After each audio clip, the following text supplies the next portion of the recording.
What's up, good people? Look, I'm not gonna hold you up. I just want to sell some shit real quick. And y'all can get right back to the money. I got to sell some shit because I've already purchased the shit. Now I got to sell it because y'all been asking me about it. Yes, people, all of the merchandise that you can go over to itsdelay.com. You can see look at the logo, right? Man, shout out to my dog T. He been getting me laced up out here with the video. Look, he got my shit glistening. Itsdelay.com for all the merch to come get this nigga hoodies. The Make America Green Again hats. And more than anything, ladies and gentlemen, my book. Some of y'all don't know it. Y'all thought I was just over here just telling these stories. I'm a whole author. I'm a whole author in this bitch. Yeah. People have been ordering it off Amazon and saying, D-Lay, I don't have my autograph. Well, you didn't go to the site. Go to itsdelay.com. You get your autographed copy of my book, D-Lay, The Journey Behind the Smile. Ladies and gentlemen, keep watching, keep liking, keep subscribing. Look, I'm out your hair. Get back to the money. Is that narcotics in front of me? This right here is medicine. Is that right? Yeah, that's medicine. I wouldn't call it narcotics because it sounds so What's that right there? incriminating. Little- More medicine. Yeah, it's just That's the container it comes in? you got. Sometimes you got Tylenol. You have Advil. That's the same. Same shit. That's the same shit. But they won't give us that credit. Oh, yeah. Y'all state won't do that. Georgia won't let us Georgia live. won't act right. Georgia won't let us live. Georgia, let us go on, free us. Let us live. You don't partake in nothing. You know what? I've never seen you do nothing. I've been out the country with you. I've never seen you sleep with women. I've never seen you do nothing. That's not true. Thank you.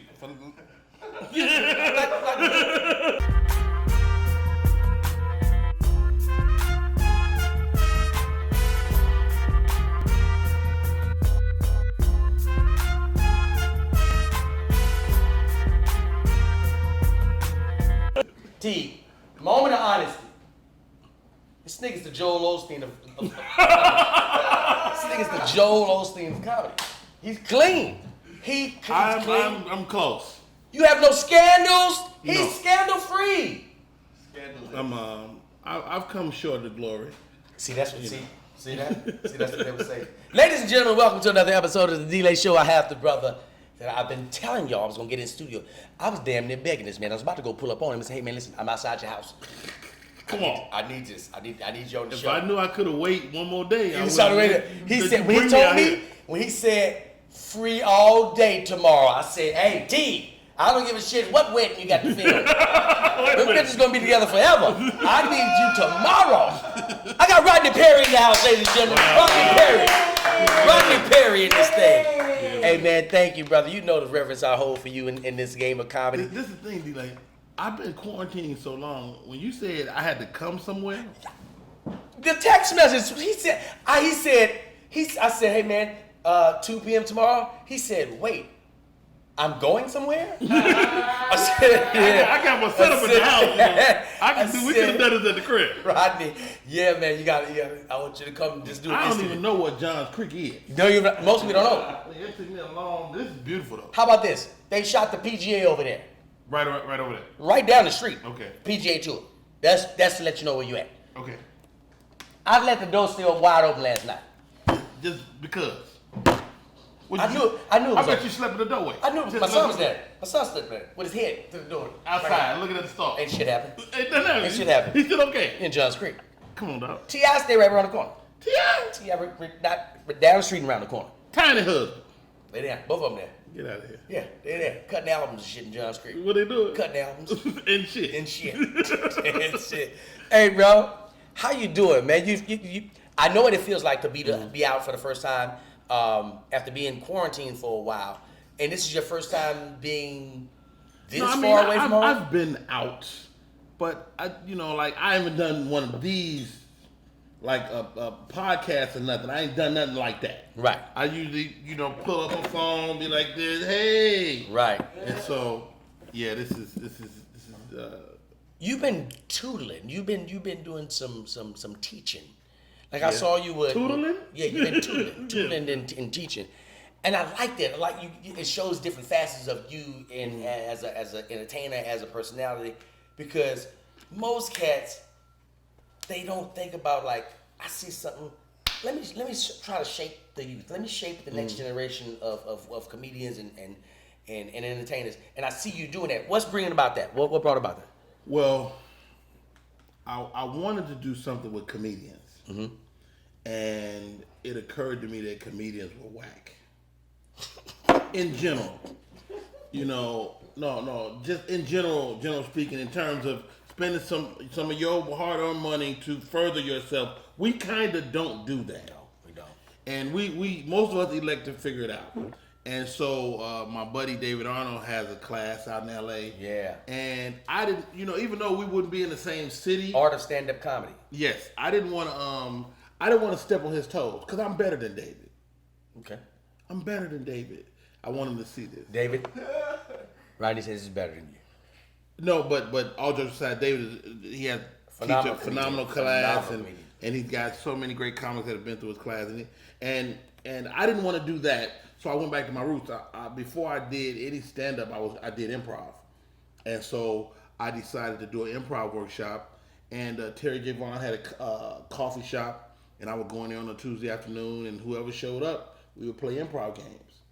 And Terry came to me. She was like, "Rodney, I love what you're doing, but I wanted to feel like the Groundlings. I want people that look like us to have some improv background, and the actors need it." I'm like, "Okay, I like it." So I've been calling the class Never Deny. I changed the name Never of Deny? Never Deny, which is the first rule of improv. Never deny. We right.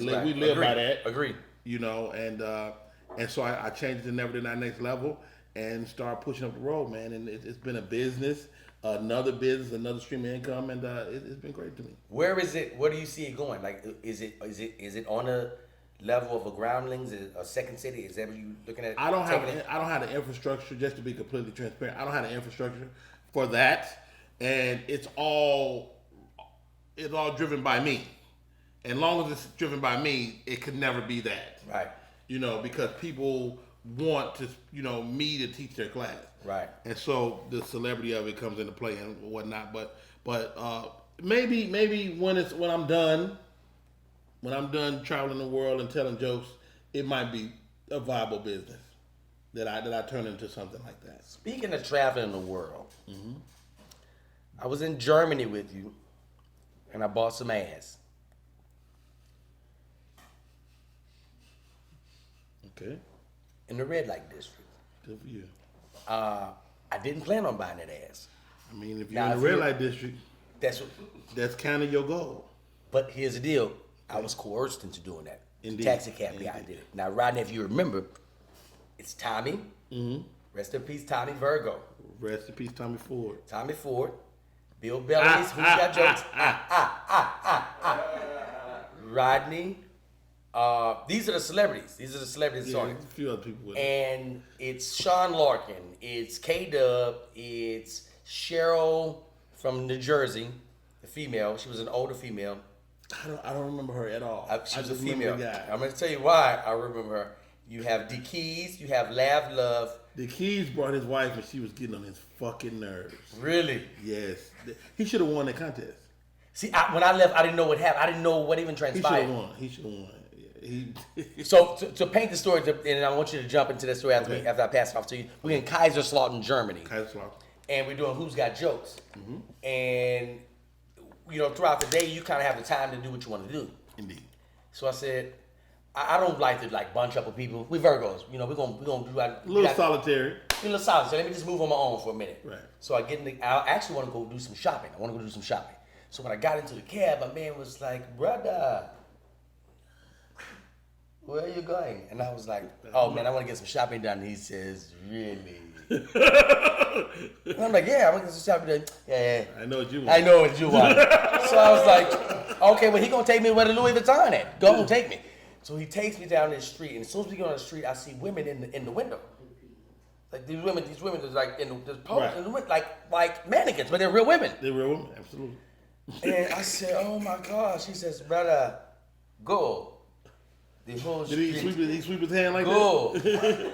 The whole street is for you. No Louis Vuitton. No Louis Vuitton. It's just more Louis Vagina. Louis Vagina. It's Louis Vagina. I walk in there like a stranger. I don't know what's going on. I'm like, "Oh, but like this is legal?"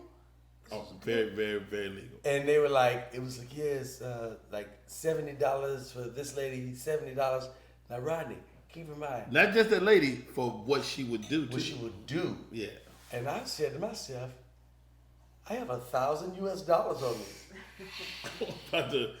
I'm about to run a Louis vagina to death. I'm about to Louis vagina myself to death. I want all the Louis vagina on me. Put it all on me. Why not? I stay in this spot, in the Louis vagina spot. I stay in the Louis vagina spot for about 3 hours. No, you didn't. Yes, I did.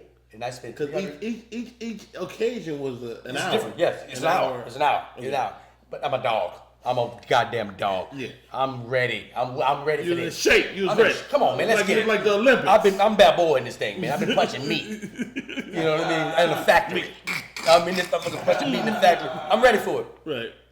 I have a blast. I leave, and I have a show. I perform that night. Okay. After having all that sex. So you had 3 hours worth of sex. Yes, 3 hours worth of sex and a And show that night. you did a show Yes. that night? That night. So when do you pass out, if ever? I don't. Good for you. We go to a party. I'm not made of that. No. I'm not made of that. You were ready to go. I remember when I was at the party, I saw you looking around like, you ain't looking for that. You looking for, hey, Bill, let me know when you're ready to wrap this shit up. Because I'm ready to go home. We did the show, yeah. Right? And that's when I was looking at you like, he's really Joel Osteen. The brother don't do shit on the goddamn road. And that was just a pleasure to see that, man. Well, you know what? It's and not even to brag about. You know, I had a friend of mine tell me once, and we was outside a comedy club, and dudes talking about their exploits, or whatever, and I leaned to chime in, and he was like, "Rod, don't do that, because people regard you higher than that.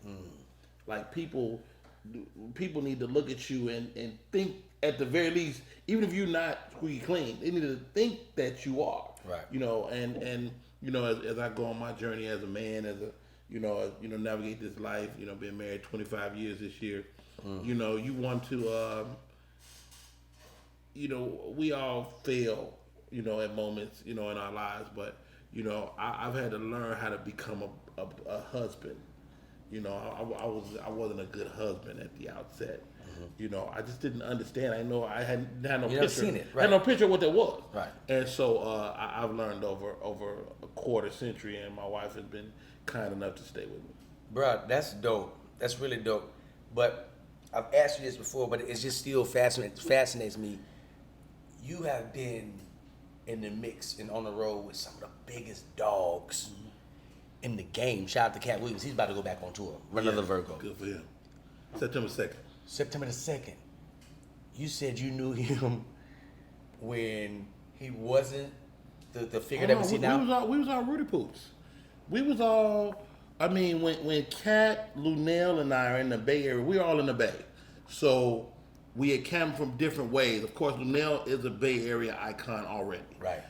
Cat gets to the Bay. Me and Harry. From where though? Cleveland? Is it Cat is from Ohio. Cincinnati. So he's coming from Ohio. I don't know what brought him there. I don't remember. I don't know that part of the story. But Cat's in the Bay. I'm in the Bay. Joey Wells is in the Bay. Lunel, of course.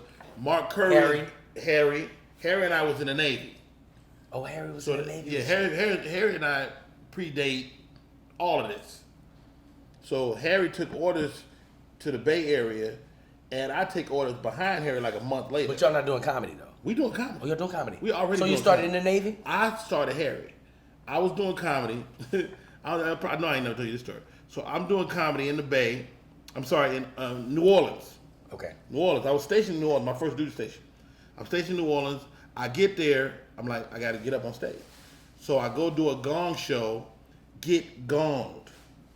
These niggas had a gong in the club. They go out and get a stick and hit that motherfucker, let you know to wrap it the fuck up. Right.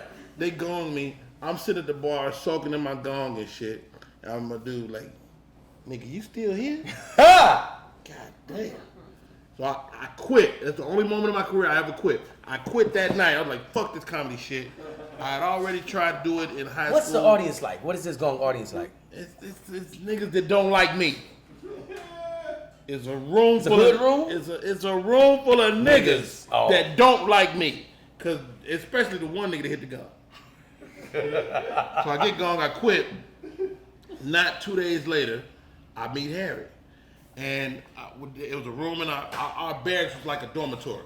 So it was like so it was a common area, and then it was 4 bedrooms, right? And so in the common area, we play dominoes, talk shit.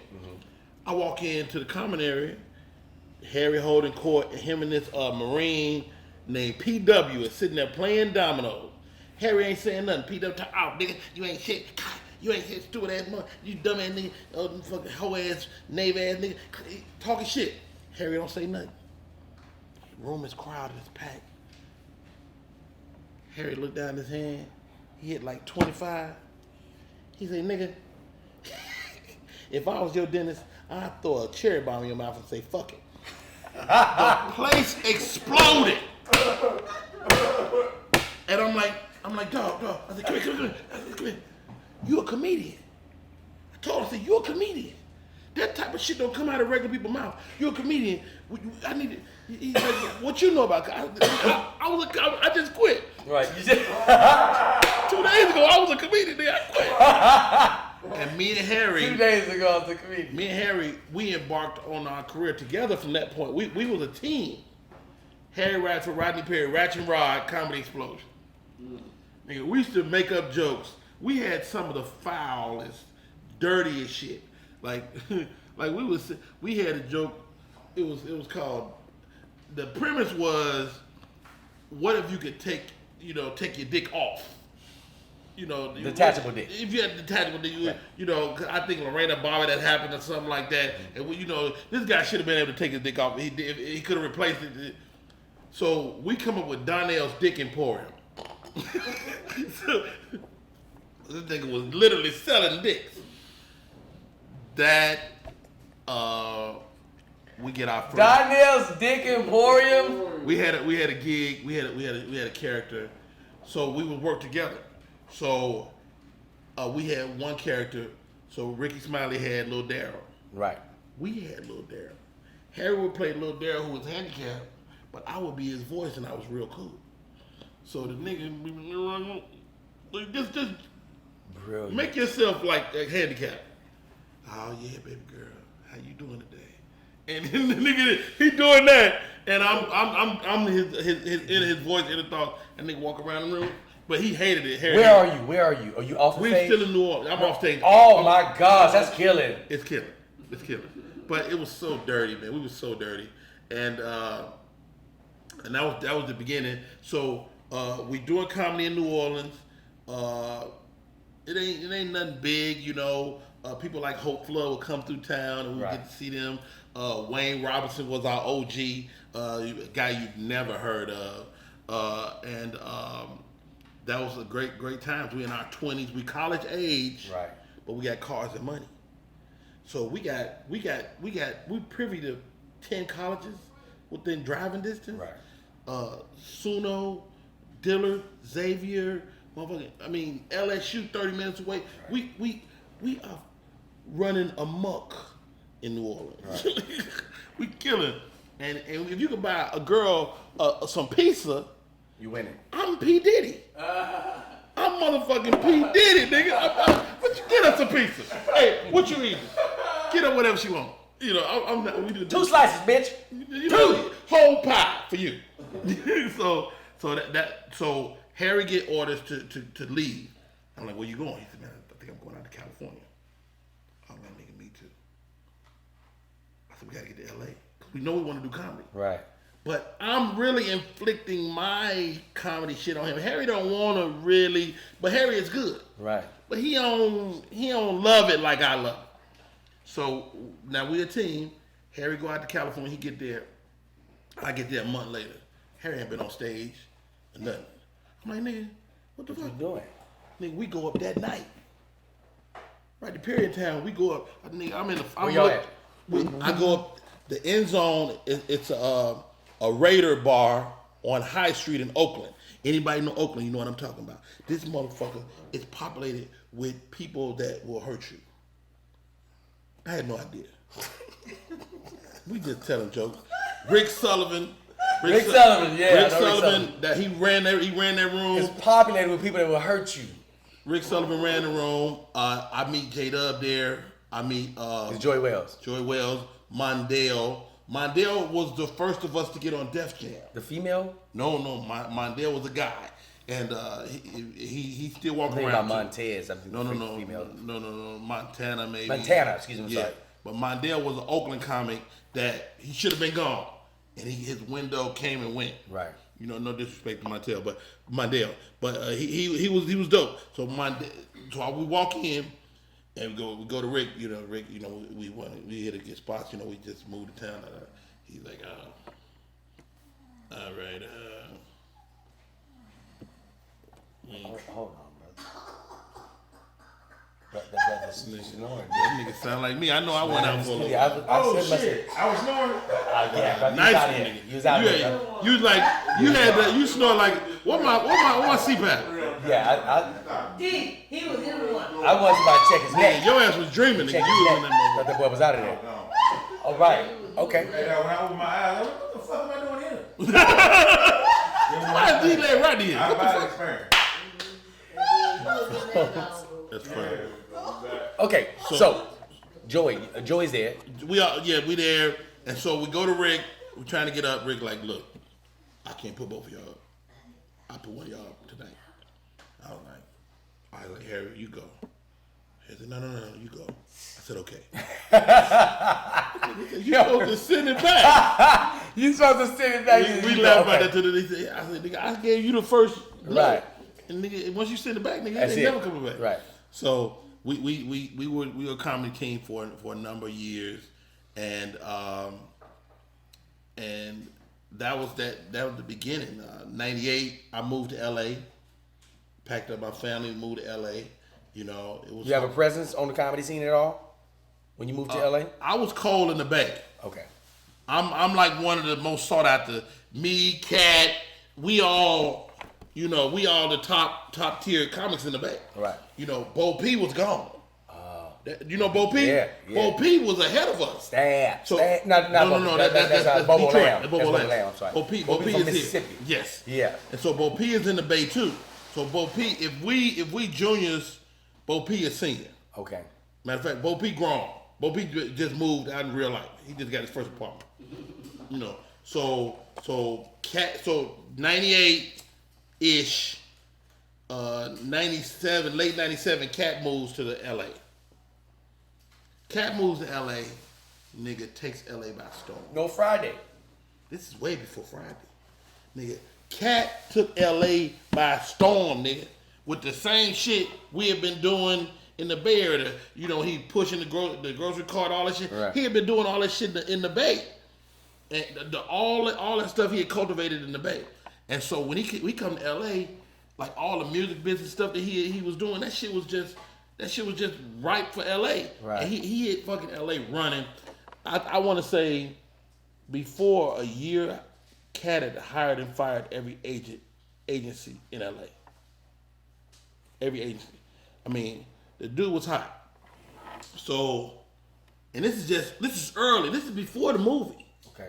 This is before the movie. So Cat was, you know, he was always mentally further ahead of the rest of us. Mm-hmm. We, you know, I'm trying to figure it out. Kevin Joey trying to figure out. Harry, we all trying to figure out. Even Linnell, we trying to figure it out. But that nigga Cat had something else. He had a plan, so to speak. And so those were those early days, man. And you know, as I look back in my mind's eye, it was a great time in comedy. Bro, it never dulls when I hear you talk about how you started and the transition into becoming who you are. I've talked plenty of times about seeing you in Baton Rouge, and I didn't know that you started in the Navy though. Yeah. What made you go to, why I you started chose Navy? before I joined the Navy. I was told on comedy before I joined the Navy. You know, I was in high school literally telling jokes. You know, I was the guy that would host the talent shows and stuff like that. No, wait, are we in Chicago or are we, where are we? So I'm in Chicago from birth to the end of my sophomore year. I went to Carver High School to Allgate Gardens in Chicago. We make the transition. My mother leaves my stepfather. My stepfather is the father of my brother Ryan, my sister Sherry, and my brother JT. Those are his 3 children, and he raised me, so to speak.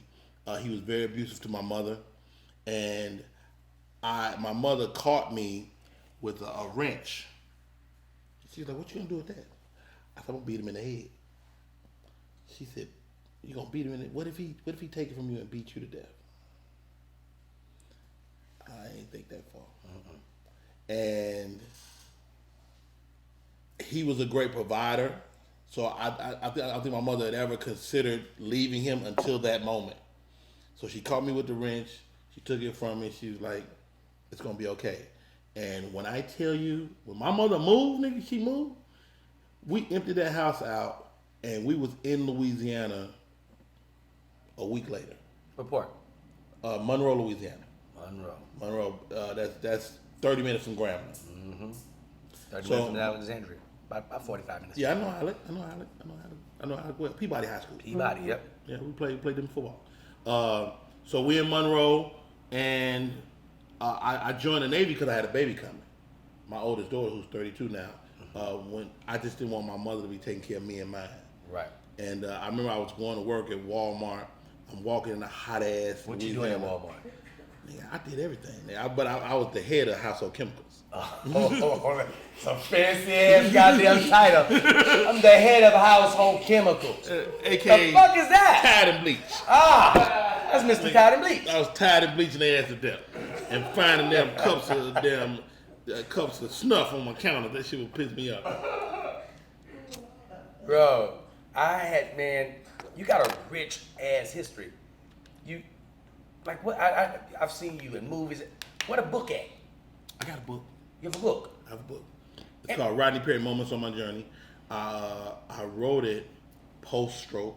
You know, I had a stroke almost 5 years ago, and when I got back home from my stroke, I wanted to tell some of the nuances of my story because people don't know. Right. You know, unless you just sat down and talk with me extended periods, you may know segments, or if you live, you Harry, you know, we was in it together. He knows elements, or you know, you different people in my life. You know certain things. You know, we done had some moments together, but you know, I just want to tell that story. So yeah, I have a book, and I may write another one. We were supposed to tape our special at the same time. Kevin Hart was producing this special, 12 different comics. Mm-hmm. And I remember when it happened, because you were supposed to be on it. Oh, nigga, I was trying to get to it. That was my biggest payday at the time. I didn't give a damn what happened to me. If I had a throat make it? and my face, I was going to this shit. Right. Because I'm going through a divorce at the time. Oh, wow. And when my agent hit me up with the offer, like I was like, I almost don't count a shit. Don't fuck this up. That's enough. I need that. Yeah. Send that, because I was going through a dark period, and I guess it was a Virgo era because you were experiencing yours. But what I wanted to ask was, what was that like? That transition from, okay, I'm incapacitated as far as the Rodney that I'm used to being, and the Rodney that the audience is used to seeing me. How do I muster up the energy to say, okay, just today, this is just this way today, it's going to be better tomorrow, it'll be better next week. Where does that come from, and what is that like? I don't know if this is what I had going for me, that I didn't think of that. I really, in my mind, didn't know how bad it was. It's probably the best thing, though. I'm brilliantly ignorant. Right. So I know I'm not good because I can't walk. My left hand is this here. And so I know I'm not good, but I'm like, they're going to fix it. I'm going to be all right. But back up for a second. Mm-hmm. How did it start? How did the That day, right? So I'm on the road, Denver, Colorado. You working? I'm working. I did a set that night. So I'm on the road, Denver, Colorado. I talked to Joey. We were talking. We have a friend. I don't know if you knew Mickey. Mickey was a pretty girl. She was a comedian. We had just lost. We didn't lose her. Mickey had a stroke. She was in her apartment by herself, had a stroke. And as Joy was telling me her story, I was like, yo, I feel like that right now. I'm saying to myself. And I just to clarify, I have been diagnosed with hypertension 5 years before. You know, I took the medication. My dick said, man. I'm like, I'm not taking that shit. Oh no, get it out of there. So I said, fuck that, like a lot of men do, which I should have went to the doctor and got another dose. I could have done a lot of things that I didn't know about. But I didn't. I just didn't take it. So it took 5 years to catch up to me. I'm in Denver on the road. I'm not feeling good, man. I'm not good. So I talked to Hank Denson. Hank says, yo, Rodney, get your blood pressure checked. I look out my window. It's a Walmart right across from that. When you stay at Improv, you stayed right across the street. There's a Walmart. Mm-hmm. So I took the shuttle over to Walmart. I dragged myself into Walmart, put my hand in the sleeve, and my blood pressure was 221 over 140. I still got a picture of it.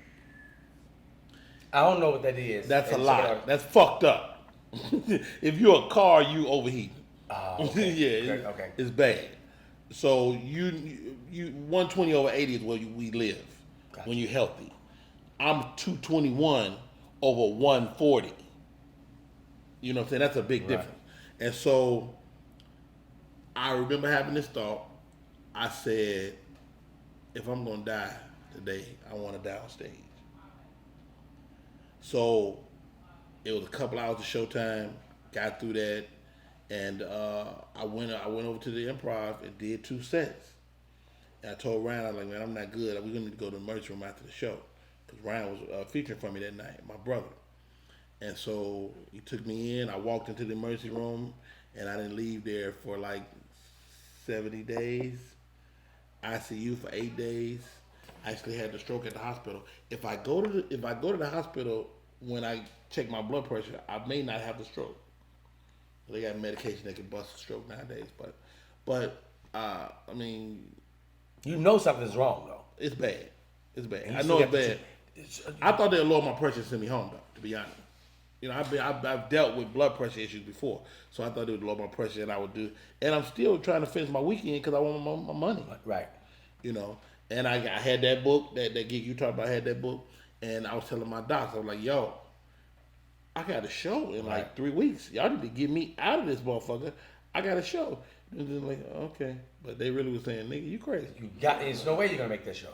Ain't no way you gonna make. You can't walk right now, sir. How the fuck you gonna make a show in 3 weeks?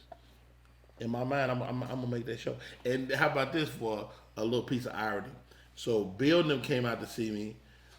In my mind, I'm thinking they coming to look at me and tell the people that I'm fucked up. That's how fucking paranoid and fucked up my mind was, you know. And these guys that came to check on me in the hospital, I'm like, oh, these niggas trying to. Somebody go tell on me. Y'all gonna tell these Y'all niggas come report and tell on me. Like, tell nigga, me you been in the hospital 3 weeks, nigga. Right. What you think? You're not good. I'm a fucking idiot. Yeah. So and it took some time. Even once I got home, it took some time to recover and get back. You know, but so Tommy. We talked about Tommy. Right. Tommy called me. Talked to Tommy. I talked to Tommy Ford. He said, yo, Rob, get out of there, boy. You gonna be all right. I said, Tommy, how you doing? He said, oh man, this little shit in the knee. Get working on my knee and shit. I'll be all right. That's the last thing he said to me. And yeah, Tommy gone, but you know, then I got the word that he had passed. Nigga, that was like, ugh. Right. You know, it was crazy. But I mean, somebody told me the other day, well, you done cheated death. You don't cheat death. No. Nigga, death is undefeated. Undefeated. Don't miss. When it's your time to go, you go. When the Grim Reaper tap you on your shoulder, nigga, ain't no motherfucker. Give me a 5 more minutes. Yeah, give me a minute. You think we had that time? You don't. So I ain't cheat death. It just wasn't my time. You know, but I had to learn something. And so, you know, I talk about it in my stand-up now, you know, what it was like and what I learned, the message I got from God. And you know, I'm no Joel Osteen, but I got a story to tell. It's inspirational, man, just to see. And I remember you going through that because Big E called me. Big E was like, yo, D-Lay, this nigga Rodney fucked up. Rodney's fucked up. telling you, man, go get checked, nigga. Go get checked? Nigga. Rodney's fucked up, nigga. I just seen him. I swear to God, every comic in the industry starts smoking cigars for 3 days. Yeah, man. He said, yo, I think I'm gonna ease up on the smokes, yo. Serious word is born, nigga. That nigga Rodney, man. I don't know if the nigga gonna make I love Bill Bellamy, but I like E better. He is my nigga. He is my nigga, man. Everybody. Fellow Virgo. He's a Virgo. He speaks his mind. He just like Big E's gonna be on the show next week when I get back to LA. Okay, all right. And Big E is dealing with some medical issues, and he's getting better. So I was like, man, I want you to come on the show. Yeah, we went through COVID together. Yeah. And Big E is anti-everything.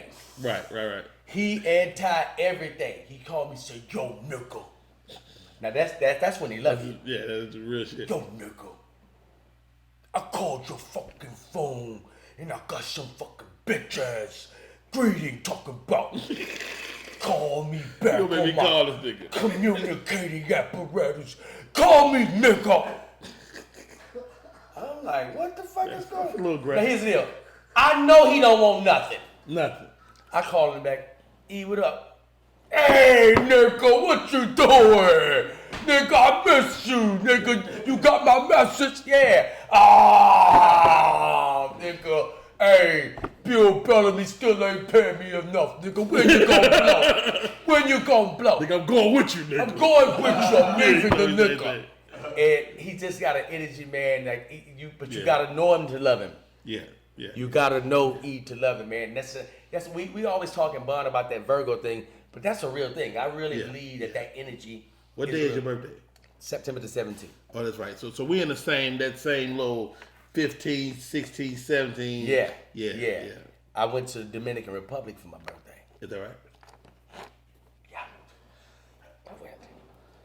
You had a good time? I'm glad you asked. I didn't think you would ask me. I went out there to fulfill a fantasy. Okay. Because You I get some work? You get some work done? I didn't. Okay. But I found out, Rodney, that that's what they do. I didn't know Oh, that. yeah. You can go there and get a whole new set of calves. Brandon, you can get your calves over here. Nigga, you want some calves? You ever said it was like, my calf, I don't like my calves. Stuff is all right. They get you the. Get you But some I knew, like on the way back, coming back from the DR, it was girls. Everybody had these big ass pillows, and I was like, well, everybody got pillows.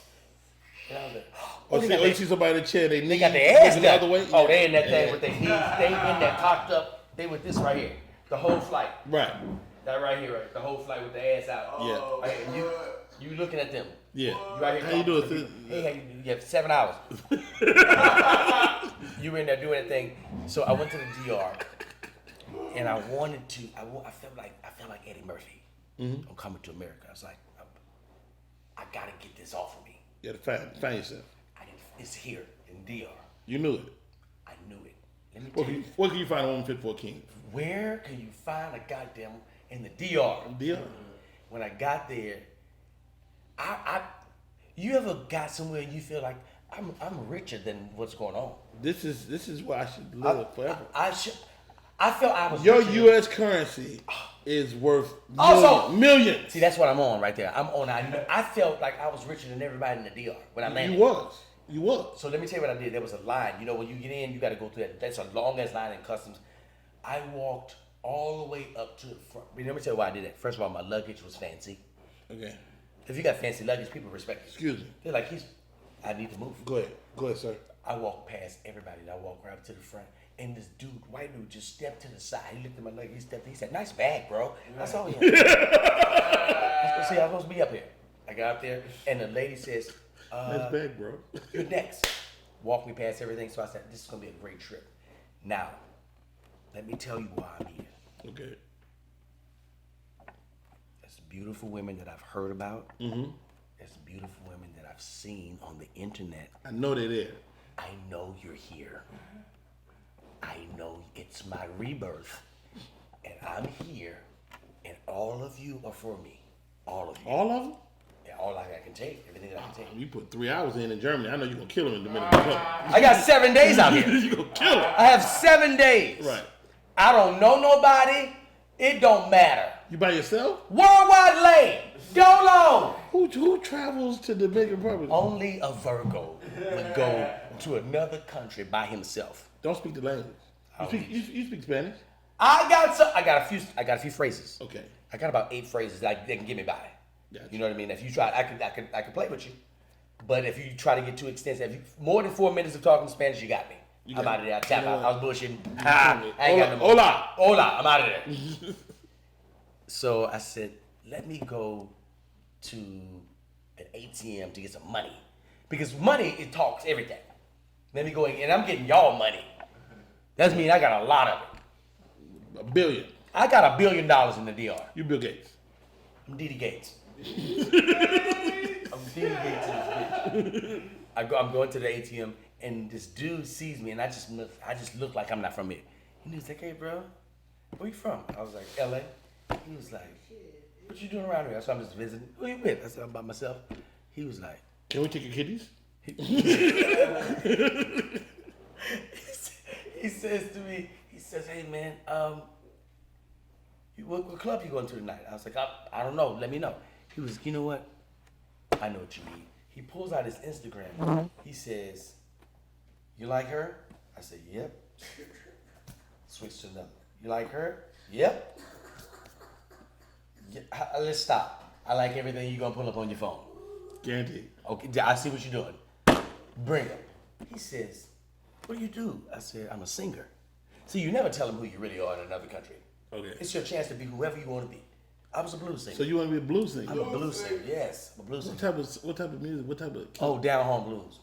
Can you give me a? I played for them, BB King, and I told them that was me, and they was like, man, you gotta play for us. I was like, nah, I'm just on vacation. What did you play? What did I play on BB King? I put the first thing up on YouTube, BB King, and it was like, but that don't look like you. I said, nobody uses their real face no more. That's not. Wait a minute. That's not so, me. Nobody uses their real face. So you pulled up some BB King. I'm BB King, and it was like, and so once you get a title in the country, that's who you are. So BB King. BB King. I was BB King the whole time. You know how many women say they fuck BB King in the TR? BB King. I fuck BB. Wow, that's crazy. Never touched him. Hey man, but look, Rodney, it was a pleasure rocking with you, brother. Will you hang around for a few minutes on Patreon to talk a little shit with me? Patreon. He don't fuck with Patreon. I'm joking, Patreon. Okay, so I'm in. He in. All right. Hey man, it's another fabulous episode. One more time for Rodney Perry, y'all. Let him hear it. I didn't fuck BB King.